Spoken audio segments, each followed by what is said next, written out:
Bonsoir. Bonsoir. Bonsoir. Comment vous appelez-vous? Je m'appelle Michael et je suis le premier Français et l'unique occidental à avoir vécu 3 années dans le temple Shaolin avant d'y avoir été ordonné moine. Et votre nom, alors, en chinois, c'est quoi? J'ai été ordonné sous le nom de She Yanyo. Ce qui veut dire le petit blanc qui n'a pas de cheveux. Mais non, il les rase. Est-ce que c'est comme un moine catholique? Vous observez des vœux? Chasteté, pauvreté, prière, etc. Quand vous êtes au temple, vous suivez ces règles. Quand vous retournez à la vie civile, vous faites le choix de les poursuivre ou non. D'accord. En fait, elle te pose la question, est-ce que tu as une copine? Voilà. Est-ce que vous êtes marié? Vous avez une amie? Je ne suis pas marié. Donc vous êtes vraiment moine. Voilà, ok. Ok, ça ne nous regarde pas. Non, mais qu'est-ce que vous faisiez avant? Plus jeune, de 8 ans à 13 ans, j'ai pratiqué le jiu-jitsu et le judo. Ensuite, j'ai fait toute autre chose. J'ai fait du BMX en sport extrême. Et j'ai été champion du monde à 17 ans, mais j'ai eu une rupture des ligaments croisés l'année qui a suivi. Et après cette rupture des ligaments croisés, je me suis réintéressé aux arts martiaux de mon enfance. Et au début des années 2000, sans Internet, je rachetais les magazines mensuels.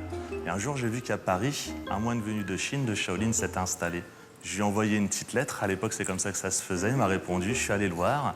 Et j'ai fait un voyage avec lui en Chine, à Shaolin, en 2004. Et quand on est revenu, toutes les semaines, je faisais de chez moi 400 km de train aller-retour pour aller suivre les cours avec lui.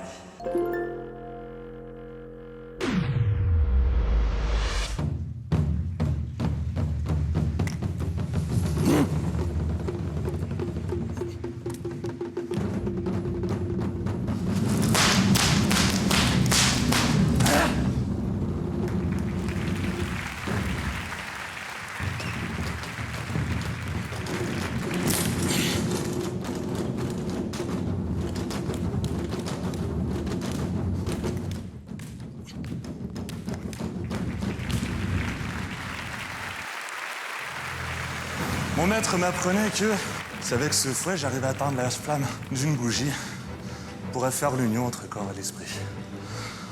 J'espère ne pas y arriver du premier coup pour vous montrer que c'est pas facile.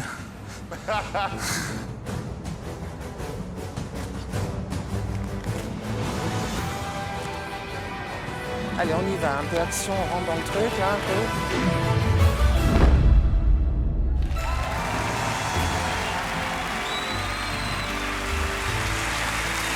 Je vous avais dit que c'était pas facile. Si vous êtes le seul Shaolin occidental, c'est parce qu'après vous, ils ont dit c'est assez. Un petit fouet. Je pense que ça me manquait de rythme pour un numéro. C'est-à-dire, on est très fasciné par votre discipline, par l'éducation que vous avez en Chine, mais c'est pas totalement fait pour ici. C'est-à-dire qu'il faut que ça aille plus vite pour nous. Pour moi non plus, c'était pas un numéro, mais c'était un enseignement. Je le prends comme quelqu'un qui vient nous montrer quelque chose, pas comme quelqu'un qui vient faire un numéro. Voilà, c'est tout. C'est exact, merci. Oui, c'est tout simplement un tout petit bout de ce que vous aimez et de ce que vous vivez, de ce que vous transportez vers les autres.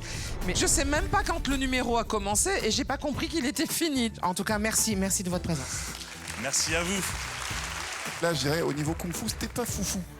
C'était pas hyper spectaculaire, mais par contre, j'ai trouvé la présence et justement l'apaisement, la voix. Le numéro, pour moi, ne m'a pas emporté. Mais par contre, vous m'avez emporté. Merci. Donc ça, c'est chouette.